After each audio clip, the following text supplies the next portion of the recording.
ETF index mutual funds నేర్చుకుని stock మార్కెట్లో రాణించాలనుకుంటున్నారా? వెంటనే ఈ నెంబర్కి కాల్ చేయండి.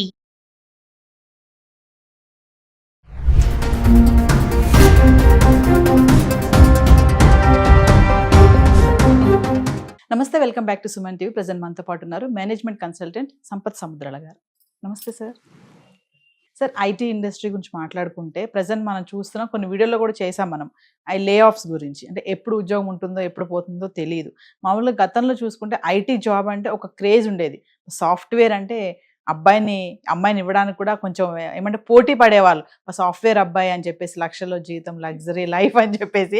మరి ఇప్పుడు అవన్నీ కూడా తారుమారు అయిపోయాయి అని అనుకోవచ్చా? అసలు ఐటీ ఇండస్ట్రీ జాబ్ మార్కెట్ ఎలా ఉంది అంటే ఒకసారి సార్ స్టూడెంట్స్కే కానీ కెరియర్ బిల్డప్ చేసుకునే వాళ్ళకే కానీ ఈ రెసిషన్ హైరింగ్ అనేది అంతా ఎలా ఉంది అంటే ఒకసారి. మార్కెట్ ఏదో మార్పు వచ్చేసింది, ఉద్యోగాలు ఉంటాయి ఉండవు అన్న పరిస్థితి ఏమీ లేదు. బట్ టైం మారుతున్న కొద్దీ ది అడ్జస్ట్మెంట్స్ అనేవి జరుగుతూ ఉంటాయి.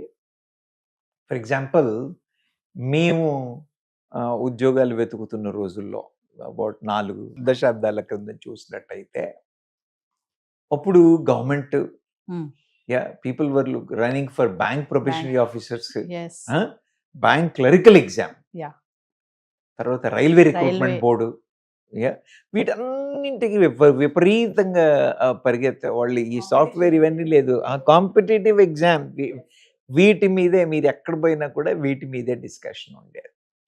ఇవాళ అవి లేవా అని అంటే కొంత తగ్గే, ఉన్నాయా అంటే ఉన్నాయి, కానీ తగ్గే. అవసరాన్ని బట్టి బ్యాంక్స్ అయినా, లేకపోతే రైల్వే బోర్డ్ అయినా, లేకపోతే స్టాఫ్ సెలెక్షన్ కమిషన్స్ అయినా దే ఆర్ కమింగ్. అయితే వాటి మీద మోజు కొంచెం తగ్గింది. ఇప్పుడు మీరు ఐటీలో ఉద్యోగాలు అని అంటారు. ఐటీలో ఉద్యోగాలు ఉన్నాయి, కానీ ఏమైందంటే కొత్త టెక్నాలజీస్ రావడం, ఏఐ వచ్చేయడం వల్ల మానిటర్గా చేసే సింపుల్ బేసిక్ వర్క్ చేసే ఫ్రంట్ లైన్ ఎంప్లాయ్మెంట్ ఏమైతే అవి కొంచెం కుదించబడ్డాయి. కానీ అది మీరు నేనే వెళ్ళి చేయలేం కదా, మళ్ళీ దానికి నాలెడ్జ్ ఉన్న వాళ్ళు కావాలి. కాబట్టి ఆ ఫ్రంట్ లైన్ లెవెల్స్ తగ్గిన మెషిన్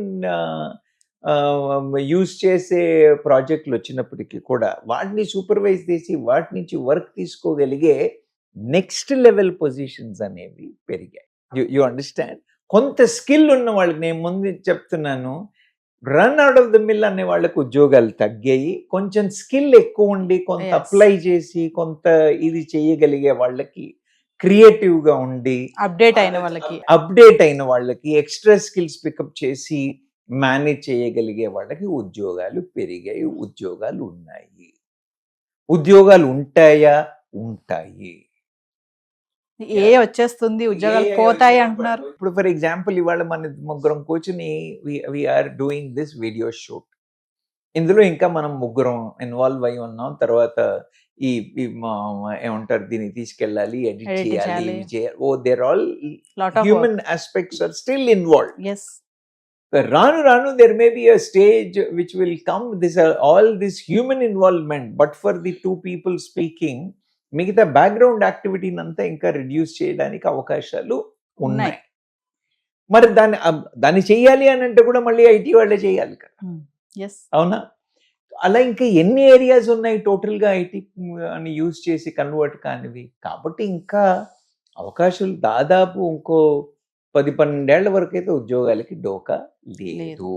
అయితే ఫ్రంట్ లైన్ పొజిషన్స్, ఫ్రెష్గా ఉద్యోగం వెళ్ళడం అనేవి కొంత ఇబ్బందికరమైన పరిస్థితి అనే చెప్పచ్చు. ఆల్రెడీ ఉద్యోగం ఉన్నవాళ్ళు దాన్ని అప్లై చేసి ఇంకా స్కిల్స్ అప్గ్రేడ్ చేసుకుని నెక్స్ట్ లెవెల్కి వెళ్తున్న వాళ్ళకి ఆపర్చునిటీస్లో ఏమి ఇబ్బందులు ఉండే అవకాశాలు లేవు. వాళ్ళు ఇంకా స్కిల్ అప్గ్రేడ్ చేస్తూ ఉంటే పైకి వెళ్ళి they will become much more better. తప్పితే they will have employment challenges అని చెప్పలేను. ఎంట్రీ లెవెల్లో if you are not a very strong person, ఆ ఛాలెంజ్ మీకు ఇదే ఇండస్ట్రీలో కాదు, ఏ ఇండస్ట్రీలో అయింది. కొత్తగా ఏఐ మిగతావన్నీ రావడం చేత ఇది ఇంకొంచెం డిఫికల్ట్గా మారింది అని చెప్పచ్చు. అంటే కమింగ్ టు ఫ్రెషర్స్ గురించి మాట్లాడుకుంటే సార్, మరి వాళ్ళందరూ కూడా ఏంటంటే ఇప్పుడు జనరేషన్లో ఉంటారు. వాళ్ళు ఏంటంటే సాఫ్ట్వేర్ లైఫ్ బాగుంటుంది, సాటర్డే సండే హాలిడేస్ వస్తాయి, లగ్జరీ లైఫ్ ఉంటుంది, ప్యాకేజ్ బాగుంటుంది, why not go to software అని ఆలోచిస్తూ ఉంటారు, అక్కడికే వెళ్ళాలి అనుకుంటారు, అది పోతున్నా తెలిసి కూడా. మరి వాళ్ళకి ఎలాంటి సజెషన్స్ ఇస్తారు? నేను ఒక మాట చెప్తానమ్మా, అందరూ వెళ్ళి computer science, everybody is going for computer science. ఈ కంప్యూటర్ సైన్స్ అని అనగానే మిగతా డిపార్ట్మెంట్లు అన్ని సీట్లు పడిపోయాయి. ఆ 400 సీట్లు ఉంటే 200 మందే జాయిన్ అవుతున్నారు. అప్పుడు ఏమవుతాయి, కాలేజెస్లకి కూడా వాళ్ళకి అడ్మిషన్లు ప్రాబ్లమ్స్ అవుతాయి, అవునా? అందుకని వాళ్ళందరూ ఏం తీసుకొస్తున్నారు, మరి సీట్లు కావాలి. సో వాళ్ళు ఆ సీట్లను రెడ్యూస్ చేసి బేసిక్ కంప్యూటర్ సైన్స్ అంటే రావట్లేదు కాబట్టి వాళ్ళు కంప్యూటర్ సైన్స్లో ఏదో ఒక specialization, yeah computer science with AI అను, ఇలా they are trying to come out with various specialized courses to bring in. దీనివల్ల తెలిసినవాడు తెలియనివాడు ప్రతి ఒక్కడు కంప్యూటర్ సైన్స్కి వెళ్తే ఉద్యోగాలు రావు. You understand? నీకు ఆ సబ్జెక్ట్ మీద ఇంట్రెస్ట్ ఉండి నువ్వు దాన్ని స్కిల్స్ పికప్ చేయగలిగి నువ్వు వెళ్ళి కంట్రిబ్యూట్ చేయగలిగితే చెయ్యు. If you are a metallurgy kind of students, you are a chemistry background students, you are please try to pick up your domains, your streams. Don't rush to the computer science, IT అని పరిగెత్తమాకండి. మీ డొమైన్స్లో కానప్పుడు, కాని పరిస్థితుల్లో then you can look for computer science as an add on. But పక్కవాడు చేస్తున్నాడు కదా అని చెప్పి చేయమాకండి.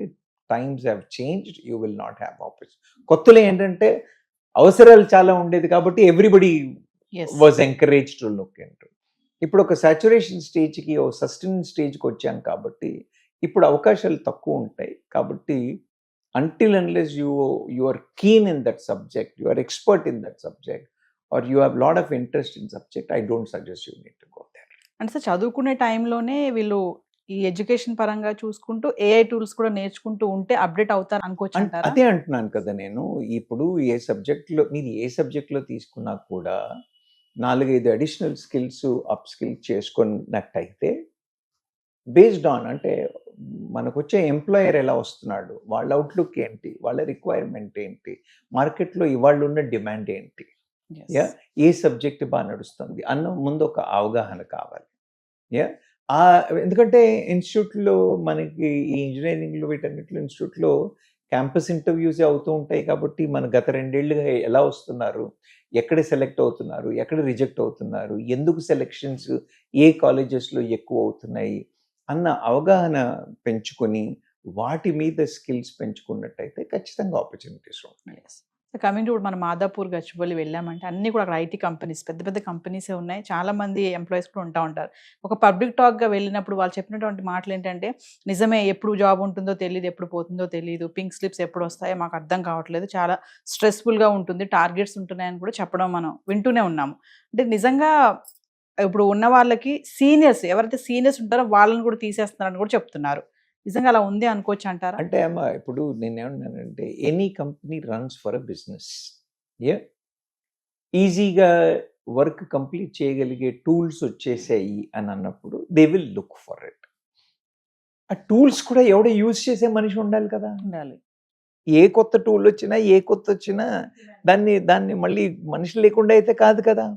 కాబట్టి ఎగ్జిస్టింగ్ ఎంప్లాయీస్ ఆ స్కిల్స్ పికప్ చేశారనుకోండి, then they don't have a challenge of employment. లేదా బయట నుంచి తీసుకురావాలన్నా ఎగ్జిస్టింగ్ ఎంప్లాయీస్ కంటే 4 మెట్లు ఎక్కువ ఉన్నవాడైతేనే తీసుకొస్తారు తప్పితే ఆల్రెడీ ఉన్నవాడిని పంపించి లో స్కిల్ గైస్ అయితే తీసుకురారు కదా. కాబట్టి అట్లాంటి ఆపర్చునిటీ ఛాలెంజెస్ అనేవి అక్కడ ఏ ఇండస్ట్రీలో లేవు. బట్ ఏంటంటే నేను నేర్చుకున్నాను, నా గ్రాడ్యుయేషన్ అయిపోయింది, నేను చేసుకొని వచ్చాను, నేను ఉద్యోగం చేస్తున్నాను అన్న సెటిల్మెంట్ కైండ్ ఆఫ్ మైండ్ సెట్లో ఉన్న వాళ్ళకి మాత్రం ఇబ్బందే. If you want to be in employment continuously అని అంటే you need to upgrade on a daily basis, have a phenomenal understanding ఏమవుతుంది అన్న అది లేని వాళ్ళకి మాత్రం ఖచ్చితంగా ఇబ్బందే. అంటే ఏఐ వల్ల జాబ్స్ పోతున్నాయని భయం పక్కన పెడితే వచ్చినటువంటి టూల్స్ అప్డేట్ చేసుకోవాలి. ఏఐ వల్ల జాబ్స్ పోవట్లేదమ్మా, పోతున్నాయి అని అంటే ఒప్పుకోను నేను. జాబ్స్ పోవట్లేదు, జాబ్స్ కొత్తగా క్రియేట్ అవ్వట్లేదు, ఎంట్రీ లెవెల్లో కొత్తగా జాబ్స్ క్రియేట్ అవ్వట్లేదు. పాయింట్ 1. స్కిల్స్ ఉన్నవాళ్ళు ఎలివేట్ అయ్యి అలైన్ అయిన వాళ్ళు సస్టైన్ చేయగలుగుతున్నారు. ఎవరైతే ఆ స్కిల్స్ని ఇది చేయలేకపోతున్నారో, అలైన్ చేయలేకపోతున్నారో, వాల్యూమ్స్ తగ్గుతున్నాయి. కాబట్టి అందుకనే మనం జాబ్ చూస్ చేసేప్పుడు, ఇండస్ట్రీ చూస్ చేసేప్పుడు చాలా బ్యాక్గ్రౌండ్ వర్క్ చేసి చూస్ చేయాలి, కానీ కంగారు పడిపోయి we should not pick up the employment. Yes. So immediately జాబ్లో తీసేస్తున్నారంటే మెయిన్ రీజన్ ఏముంది అంటారు సార్? ఒకటి, ఇప్పుడు వాళ్ళ బిజినెస్ పరంగా కూడా end of the day whatever they are spending on each individual, they should be able to make better money out of it. అవునా కదా? చిన్న కంపెనీ అయినా పెద్ద కంపెనీ అయినా, చిన్న కంపెనీల వాళ్ళు తీసేస్తున్నారు, చిన్న కంపెనీల వాళ్ళు తీస్తే ఒకళ్ళిద్దరిని తీస్తున్నారు, పెద్ద కంపెనీల వాళ్ళు తీస్తే వేలకు తీసేస్తున్నారు. అంటే ఏంటి? వాళ్ళకి ప్రాజెక్టులు లేకపోవడం, కాస్ట్ ఫ్యాక్టర్స్, అవునా, ఇవన్నీ పరంగా దే ఆర్ లూజింగ్. రెండవది, advanced technology, if they are able to generate their requirements at a lower investment or lower running costs, వాటికి అడ్జస్ట్ అయిపోయి అడాప్ట్ అవుతున్నారు. కాబట్టి సో అందుకని మనం ఇండస్ట్రీ పికప్ చేసుకున్నప్పుడు స్కిల్స్ పికప్ చేసుకుని చేస్తున్నట్టయితే, మన స్కిల్స్ వచ్చాయి అనుకోండి, ఈ కంపెనీ కాకపోతే ఇంకో కంపెనీ, గవర్నమెంట్ కంపెనీలో అయితే కూర్చుండిపోయాం. కానీ స్కిల్ ఉన్నవాడికి ఒకవేళ ఆ కంపెనీలో అవకాశాలు లేక, వాళ్ళ వ్యాపారం సరిగ్గా లేక, even if I lose employment there, if I have picked up the skills and I have attitude to work and contribute, I am saying there are a hell lot of opportunities. Opportunities లేవు అనేంత దారుణమైన స్థితిలో అయితే ఇప్పుడు లేవు. We are not in that bad shape.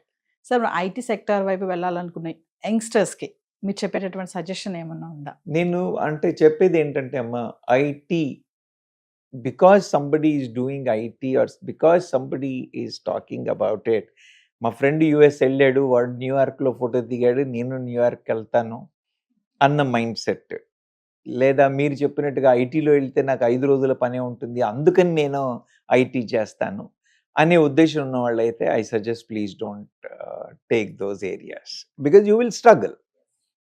కాదు, నాకు ఈ సబ్జెక్ట్ ఇంట్రెస్టింగ్గా ఉంది, నేను +2 లెవెల్ నుంచి కూడా I have developed interest for that subject, I want to do something there, I will put in their efforts, I will work అన్న mind సెట్తో వచ్చిన వాళ్ళకి మాత్రం తీసుకోవద్దని చెప్పట్లేదు నేను. అదే వేరే ఇంజనీరింగ్ స్ట్రీమ్స్లో చేసిన వాళ్ళు కూడా ఐటీ వైపు మోగుతున్నారు. నేనేమంటున్నానంటే, మీకు క్యాంపస్లో ఉద్యోగాలు దొరికి, మీ స్ట్రీమ్స్లో ఉద్యోగాలు దొరికినప్పుడు, మీ స్ట్రీమ్స్లో దొరికితే ఎలక్ట్రికల్ వాళ్ళే కానివ్వండి, ఎలక్ట్రానిక్స్ వాళ్ళు కానివ్వండి, మెటలర్జీ వాళ్ళు కానివ్వండి, సివిల్ వాళ్ళు కానివ్వండి, మీ ఏరియాస్లో మీకు అవకాశాలు ఉంటే ప్లీజ్ డోంట్ లీవ్ దెమ్. మీ క్యాంపస్లో అవకాశాలు రాక మీరు బయటకు వచ్చి అప్పుడు ఏం చేయాలి అని అన్నప్పుడు మీరు కంప్యూటర్ సైన్స్ వైపు చూస్తే అది వేరే విషయం. బికాజ్ వేరే వాటికి క్యాంపస్లో ఉన్న అవకాశాలు బయట ఉండడం తక్కువ. కాబట్టి క్యాంపస్లో ఆపర్చునిటీస్ వచ్చినప్పుడు మాత్రం ఖచ్చితంగా take the best use out of అనే చెప్తాను. అలా కాని పరిస్థితుల్లో as an add-on, as an additional skill, you want to explore IT and do it, there is nothing wrong in it. Yes. But don't just depend on IT. Whatever is my background, I want to go to IT. IT has better returns, IT has better opportunities, IT gives me comfort అనే mind సెట్లో మాత్రం వద్దనే చెప్తాను. So finally, అంటే IT ఎలా అయిపోయిందంటే, నేను స్టార్టింగ్లో చెప్పినట్టుగా ఒకప్పుడు ఐటీ జాబ్ చేసే వ్యక్తికి అమ్మాయిని ఇవ్వడానికి పోటీ పడేవారు, ఇప్పుడు ఇవ్వడానికి చాలా ఆలోచిస్తున్నారు. దమ్ముంటే ఇప్పుడు ఇవ్వండి ఐటీ జాబ్ చేసే అబ్బాయికి మీ అమ్మాయిని అనే టాక్ వరకు కూడా వచ్చేసింది. ఇదేం చెప్తారు సార్ దానికి? అవునే, నువ్వు అది ఉద్యోగమైనా పెళ్ళైనా, because the boys and girls have to decide. Parents ఈ మిడిమిడి జ్ఞానంతో అనవసరంగా వాళ్ళ లైఫ్ని పాడు చేస్తున్నారనే చెప్తాను నేను. బికాజ్ ఉద్యోగానికి ఐటీయా నాన్ ఐటీయా కాదు, ఏ ఉద్యోగం చేస్తున్నాడు, ఎలా చేస్తున్నాడు అని చూస్తే బెటర్. కానీ పేరెంట్స్ ఐటీ ఉద్యోగం అయితే బెటరు, నాన్ ఐటీ ఉద్యోగం అయితే మరి మిగతా ఇండస్ట్రీ లేవా, నడవట్లేదా? అంటే పేరెంట్స్ మైండ్ సెట్ ఇలా ఉంటది కదా సార్, ఐటీ జాబ్ మా అమ్మాయిని బాగా చూసుకుంటారు. నేను లాస్ట్ టైం కూడా అదే చెప్పాను, పేరెంట్స్ మీరు ఎక్కడి వరకు ఇన్వాల్వ్ అవ్వాలో అక్కడి వరకే ఇన్వాల్వ్ అవ్వండి, ప్రతి విషయంలో మీరు ఇన్వాల్వ్ అవ్వకూడదు. అలాగే పిల్లలకి చెప్పేది కూడా నేనేమన్నానంటే, మీ సత్తువ, మీ ఇంట్రెస్ట్ మీద మీరు ఫోకస్ చేసి చూడండి తప్పితే, పక్కన వాళ్ళు ఏదో చేస్తున్నారు, పేరెంట్స్ ఏదో చెప్పారు, నా క్లాస్మేట్ వెళ్ళాడు, my close friend has done it అని ఇలాంటి మైండ్ సెట్తో ఏ పనులు చేయొద్దు. అది ఉద్యోగమే కానివ్వండి, చదువే కానివ్వండి, పెళ్ళే కానివ్వండి. Thank you sir.